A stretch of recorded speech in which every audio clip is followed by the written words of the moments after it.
هناك وآخر التطورات في هجوم على ما يبدو مسلحي داعش، لأن هذا التكتيك حسب ما تفيد المصادر ويفيد مراسلنا من عين المكان في إطار هذه التغطية، فإن هذا التكتيك متبع من عناصر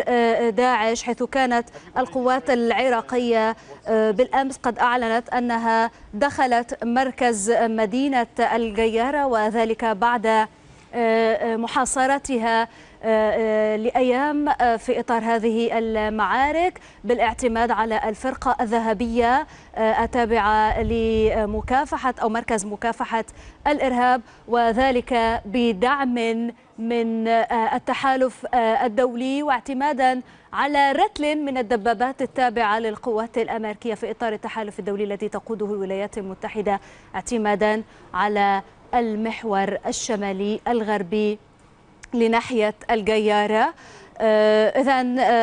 ما زالت المواجهات مستمرة هناك على ما يبدو، خاصة مع تكتيكات داعش لعمليات الحرق وكذلك لعمليات التلغيم التي تساهم في بطء تقدم القوات البرية وقوات العراقية المشاركة في هذه المعركة. إذن هذه صور مباشرة من